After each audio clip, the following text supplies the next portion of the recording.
So as I said, when you're struggling with infertility, Christmas time can be really tough. People see it as a magical and hopeful and exciting time, but it can be filled with lots of triggers, lots of reflections. I know for me, I used to see Christmas as another year that I still didn't have my baby, and I found that really difficult, which is why I feel like there needs to be more support around at this time of year, because there's so much of Christmas is really family oriented, and like you were saying about having friends that have got children, it can be really difficult. So I want to just share with you that it's normal to feel this way and that you're not alone in what you're going through, and hopefully share some ideas of how I can help. So just first of all, be kind to yourself, and just remember that it's perfectly normal to feel a range of emotions when you're struggling, especially at Christmas time. So I think we add like guilt onto ourselves because we think, well, I shouldn't be feeling that. I shouldn't be jealous of them, or I shouldn't be feeling sad at Christmas. And I think we sort of add these layers of guilt on and beat ourselves up about it when it's perfectly normal to feel that. Yeah. To allow yourself to feel how you feel, and be compassionate with yourself. So think about what you can do to make yourself feel better or make yourself feel happier, what you can do during this time. So if you've got time off over Christmas, what you can organise that will make you smile and give you some joy back over Christmas time. But just remember that it's normal to feel that way, and be kind to yourself about what you're feeling. Make sure that you're setting boundaries as well. So at this time of year, there's so much pressure and focus on doing things for other people, getting presents for other people, or running around trying to do everything we need to do, that we then tend to forget about our own well-being, both physically and emotionally. You know, we become run down and tired. We're more likely to pick up bugs. We're getting overwhelmed with everything that's going on. So just remember, it's okay, and it's a great idea actually to set boundaries that will help you manage your expectations and other people's expectations of you as well. So decide what you feel up to and what you need to say no to, and you get to set those boundaries and be clear with them as well in your own mind, but to other people if you need to be clear about those boundaries. And set realistic expectations for yourself. So think about what you really need to get done throughout Christmas. So what things you actually need to do, who you need to buy presents for, and who you need to do things for. But make sure that you're protecting your emotional well-being and planning time in for that as well, and be realistic about what you're expecting of yourself. So I think we just write these huge to-do lists at Christmas time, and then we get overwhelmed by them and we beat ourselves up when we don't do them. So make a list of the urgent things that you need to do, plan in time to do them. So if you need to buy for certain people by a certain date because you're seeing them, then make sure that you're planning in enough time to do that, so that you don't feel even more pressure to get it done and you don't feel more rushed. Once you've got your list, have a think about if there's anything that you can delegate to either your partner, a friend or family member. If you're buying presents together as a group with siblings or friends, then can you delegate to them, especially if you're going through treatment in the run up to Christmas. Have a think about what you could delegate to them. Think about whether everything that's on your list needs to be on your list. I think we're all guilty of adding things to our list that don't need to be there. So have a think, do they really need to be done before Christmas? Or can it be something that I put back into January, just to ease the pressure on yourself, and just be realistic with what you can get done in the time you've got. Everybody has different jobs. Some people may be busy right up until Christmas Eve. Some people might be working Christmas Day. Be realistic with the time that you've got and set realistic expectations for yourself. Remember that it's okay to say no. So Christmas can be really overwhelming. So it's more important than ever to prioritize how you feel as well. So only you can decide what you feel up to doing and what would be too triggering for you, or what you need to do to protect your emotional well-being. So don't be afraid to say no. Say if you don't want to meet up with groups of friends that've got children, you can put limits on and say, well, actually, it's difficult being with that group with children because they're very little, or we've grown up together, but I'll see family that have got children. So you decide what feels right for you and what you can handle it and how long you can handle it for as well. So if you feel like you can see groups of people but maybe only be there for an hour, then you can think of an excuse of why you're only there for an hour as well. And you don't need an excuse to say no. But if you feel like people will want an excuse for why you can't be at places, or you'll feel more comfortable doing that, then have one prepared in advance so that when they ask you, you can just say, oh, I can't do that. I'm afraid we've got a family do on that day. So I can't make it on that day. I think at this time of year, there's so many other things on that actually you can get away with saying, oh, I'm sorry, I can't do that. I'm already busy then, even if you're not. And I think it's okay if you need to do that. Make sure you're planning in time for self-care as well. So again, I think when we're really busy, trying to do everything for everybody else with work, finishing work, getting presents bought, buying food for over Christmas and things like that, trying to see all different family members, we tend to put self-care at the bottom of the pile when actually you really need to make sure you're recharging your batteries as well. So have a think about what recharges your batteries, what you need to do to get yourself through it, and plan some of that time in. So that could be going for a walk. It could be planning out time to have a read, or planning out time just to go and have some time with a certain friend or a massage or something. But block it out in your diary so that you and nobody else books anything into it. I think if it's flexible, you think, well, I'll do it when I have time, something else always crops up. So book it into your diary and block it out so that nobody can take that time from you. Make sure that you're prioritizing it for your own well-being. It's also okay to miss events that you'll find hard as well. So if you know you've got a big family event and there's going to be lots of children, or you know that you'll be getting asked lots of questions from well-meaning family members who are a little bit nosy for their own good, then it's okay if you don't want to go to that, or if you want to set a time limit of how long you go for. So if your family know what you're going through, you could explain to them that you find them really difficult at the minute. And it's not that you don't want to see people, but it is hard and you need to look after your emotional well-being. So it depends how comfortable you feel in having those conversations. If they don't know what you're going through, or you don't feel comfortable saying that, you can make up an excuse of why you can't go, because you could say you've got an event with some other family or with some friends or a work thing on, and use that as an excuse, or say that you can come, but you've got something else on, so you're only able to pop in for an hour or two, but at least you'll see them briefly. And if you've got that time limit, it just gives you a bit of a comfort blanket that, you know, if it's difficult, you can keep thinking, I've only got half an hour left, and then it's okay for me to go because I've said I can only stay for an hour or two. So if you feel like it'll be difficult, then set a time limit so that you can see, you know, sort of say, I can't come for that long, and you feel better for it. It's also might be a good idea to come off social media. So I think at this time of year, it's really difficult. There's so many pictures that people are sharing of all the Christmassy and festive things they're doing. And I think it's difficult because sometimes social media can be your lifeline and your sort of route to seeing what your friends are up to and keeping in contact.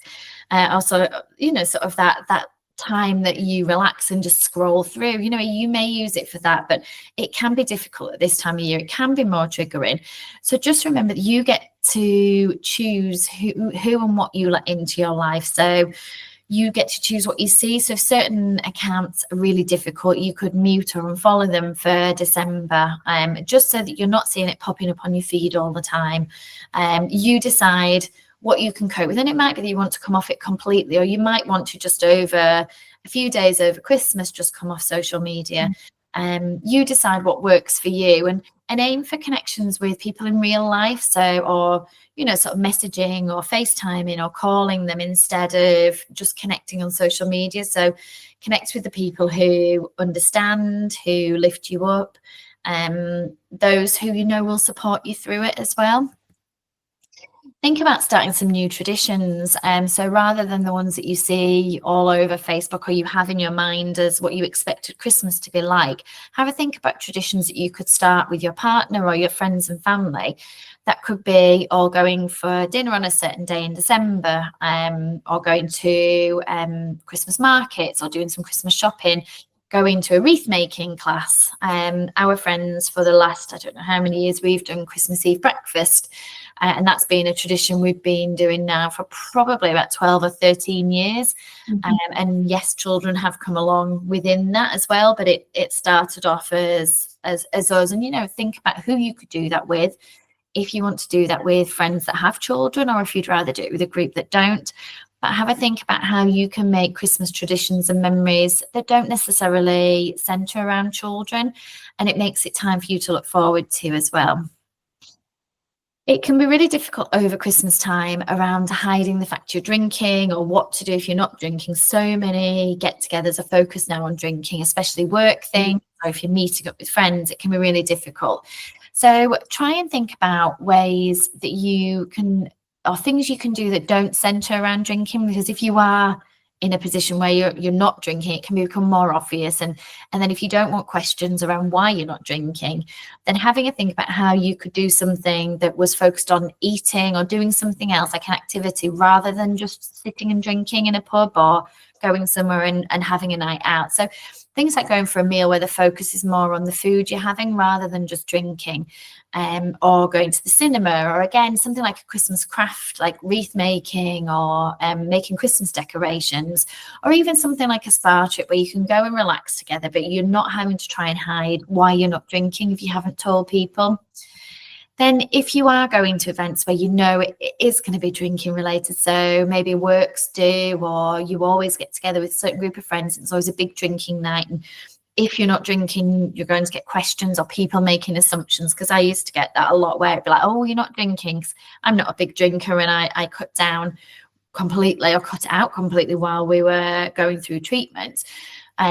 You just find that you're getting loads of questions, and it can be really uncomfortable. You don't want to be answering those questions. So have a think about different things you could do. So there's so many non-alcoholic alternatives now that look and smell and taste like alcoholic drinks as well. So look for non-alcoholic alternatives of what you're drinking. Even if you're going to meet someone, you could take cans of non-alcoholic drinks with you. You could confide in a friend. So I used to do this if I was out with somebody that I was close to, who I could say, oh, can you pretend to order me a vodka and Coke or whatever, and just get me a Coke, or they can hide it for you, because then it looks as though you're drinking, but you're actually not. There's loads of excuses now that you can use. You know, you're driving, you're the designated driver, or you've got to drive to a family event tomorrow, so you don't want to drink tonight. You're on antibiotics, or, you know, on a bit of a health kick at the minute.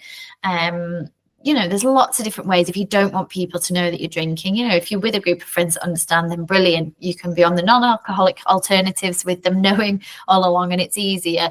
If somebody does buy you a drink, you could always pass it on to somebody else, or just tip it away in the loo. It feels a bit awful if they've bought you a drink, but if you're not wanting to drink, then there are options for you. Then this one comes up quite a lot when I speak to people, generally throughout the year, but also at Christmas time. And I think it's heightened because at Christmas time, you have a lot of family get-togethers. So there's always somebody who is going to ask the question of, when are you going to start a family, or what's going on with treatment, if they know what you're going through. So it's really awful if you get caught on the spot. And I remember that feeling of panic when people used to ask us, and we'd sort of joke about it, but I never felt there was really a response I felt comfortable saying. So I think it's really good to prepare a response in advance, because then you can quickly come out with the answer and then change the subject. So it's completely up to you what you feel comfortable doing, and how comfortable you are in sharing some of this information. So you could say, we're trying, but it's not been easy, or we'll let you know when we have any news to share. You could choose that time to educate them and tell them about how difficult it can be, and it's not easy for everybody to get pregnant. You know, you've been going through treatment and things. You know, again, it's how comfortable you feel about sharing this information. Or even, I used to say quite a lot, oh, I'm not quite ready yet, in a few years, and then we'd get the, well, don't leave it too long kind of thing. But for me, saying, well, we're not quite ready yet, was, oh, I'm really busy at work, I'm really busy with this, it's not quite the right time, felt like a bit less personal and a bit less invasive to reply with. But it's completely up to you how comfortable you feel in telling people about it. And I think if more of us were comfortable telling people, then people would maybe understand more. But it's so personal and something that's very difficult to talk about. So you have to choose a level that's right for you. But if you've got an answer prepared, you can say that and then just move on with the conversation, change the subject, ask them about their children or their lives or something like that to turn it back onto them. And remember, it's okay if you don't want to see friends with children. Again, I think we feel a bit guilty when we say this because we feel like we shouldn't be saying that. We should be happy to see our friends' children, but sometimes we just don't want to because it's just too difficult. So just in case you needed to hear that, I know it can make you feel a bit guilty, but it's okay to say no to going to things that you will find too hard. Make up an excuse. If you don't want people to know why you want to go, you don't have to tell people that you don't want to go because it's too difficult. You can just say you've got something else on. As I said, when it's so busy at this time of year, everybody's juggling things anyway, so it's less obvious if you say that you've got something on already. And it's okay if you don't want to hold your friend's baby as well. I think quite often we go to these events and get pressured into holding new babies and children, and it can be upsetting. So you have to do what's right for you, but don't feel any guilt if you don't feel like doing that as well. And have a think. I think we, at this time of year, we're so focused on buying for everybody else, and our lists of who we've got to buy for can be huge and overwhelming. But don't forget to treat yourself as well. So if you're feeling a little bit down and you've got a works Christmas do that you just want to feel good about, if treatment's making you feel a bit bloated or tired, or you just don't feel yourself, then treat yourself to something new. And it doesn't have to be anything expensive. It doesn't have to be anything big. Even if it was a case of buying yourself a pair of earrings, and it could just be little like cheap earrings from somewhere just to make you smile, or a pair of Christmas earrings, or a new bag, up to a full outfit, whatever you would like, but something to make you feel good about yourself, something that will make you smile and cheer you up at this time. And it could be that you want to buy yourself a new Christmas jumper or some cozy loungewear to sit while you're watching Christmas films, or have a Christmas haircut or manicure, something like that will just make you feel better. It's okay to treat yourself, and if budgets are tight, as they often are at this time of the year, it doesn't have to be anything big, but just something that will make you feel a little bit brighter. If you've got events you're going to, whether it's Christmas parties or family get-togethers, just something that will make you feel good when you look in the mirror and good about yourself. So I'm not just talking about treating yourself, but also focusing on others can be a really good way of making you feel like you've done something for somebody else, you've made a difference to somebody. It's a good way of keeping busy over Christmas time, but most importantly, just making a difference to somebody's life. I'm sure there's somebody that would really appreciate you giving them your time, or helping them out. So whether that's somebody, an elderly relative or friend, or somebody that might be lonely over Christmas, that you could just pop in to say hello to, or give them a call. Just say, I was just thinking about you. It brighten up their day, and it makes you feel good about yourself as well. Whether that's Christmas boxes for the homeless, we always do like a gift drop for children at Christmas time, whether it's something like that, like the shoebox appeal type things. It could be going and collecting somebody's shopping if they're less able, so that, again, they're worrying about that, you will have made a big difference to them by helping them, and you can feel good about yourself, or helping wrap presents for elderly family members. So have a think if you've got some time, if there's somebody that would really appreciate your time and even just to see you, just to help bring them a bit of joy, but also make you feel good about yourself as well. I think at this time of year, we get so focused on the things that we don't have, especially as we get towards New Year's Eve and the start of the new year. And as I was saying at the start when we were chatting, that for me, Christmas time was very much a thing of every year I would think, next Christmas, I might have a baby. Next year will be the year. And when it didn't happen, I would look back on the year of the things I hadn't achieved, or the things I didn't have that I'd wanted to have, or I thought I would have by this point. So try to reframe it a little bit if you can. So think of the things that you have got and all the things you have done this year, and make a list of those. So all the things in your life that are important or special, all the things you're thankful for, whether that is a great family, a great partner, great friends, a job you love, just the fact that you have a hobby you love, or that you've got your health, anything that you're thankful for. I think when we start thinking about it, we realize how much we have going on in our lives, and it's not about minimizing your feelings of the things you don't have, or saying that they're not valid, but it's about focusing on some of those other things just to try and help you realize that you do have lots going on for you, lots of things to be thankful for in your life that maybe we haven't focused on. And again, it doesn't have to be big things. It's just really good to spend some time focusing on the positives in your life, and the things that make you happy, the things that make you smile, and the people that make you smile as well. So if you're feeling a little bit wobbly, maybe write a list of things that you're thankful for. And gratitude practice is really, really helpful when you're feeling like that. If you are wanting to treat yourself, you could treat yourself to the planner, or a loved one to the planner as well, so that you can go into the new year feeling more positive, and looking forward to spending more time on yourself, and being able to take control again of your life and of treatment. You could add it to your Christmas list, or as I say, buy it for a loved one who is also going through this journey as well. So there is a code there if you would like to buy a copy of the planner, and you can get a copy on that web address there, so www.positivityplanners.com, and if you use the code Christmas10, you can get 10% off as well.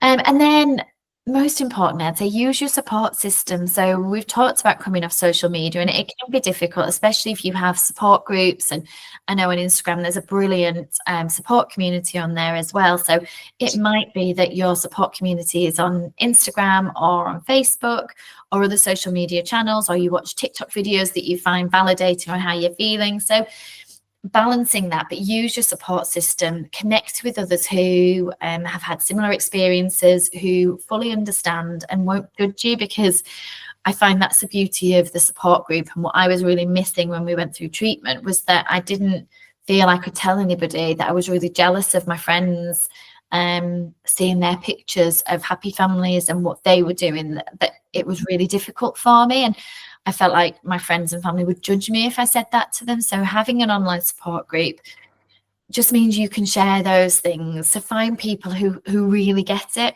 and who won't judge you when you say how you're really feeling. You know, whether that is online support groups, whether that's meeting a friend for a drink or a cuppa who's been through it as well and understands, or turning to online communities that will understand. So, you know, just putting a comment on somebody's post on Instagram that then replies saying, I understand. So connect with people who get it, and use your support system.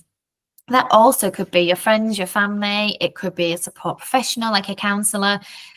But whoever you need to see, use that support system and rely on them. So if you're struggling, they're there for you. And just remember that you're not alone. If you're struggling this Christmas, please be kind to yourself and talk to somebody that understands, so you can talk openly and honestly with them. Please don't ever feel like you're alone. And please always message me if you don't feel like there's anybody else in your life that does get it. Please message me at any point, because I will get back to you, because I'd much rather you speak to somebody than speak to nobody about it, and get that support that you need. So there's lots of ways that you can get support from me. There's my support groups, which are amazing. The people in them are lovely. They totally get it, and they won't judge either. And I do watch to make sure that nobody is being judged. So IVF support, I've got two. So TTC Support UK, anybody is welcome to join at any point in the journey. If you are on an IVF journey and would prefer to have support just from people who are also on that journey, then the IVF support group is probably better. I'm an IVF Positivity Planner on Instagram, but please feel free to email me or DM me on any of those places as well.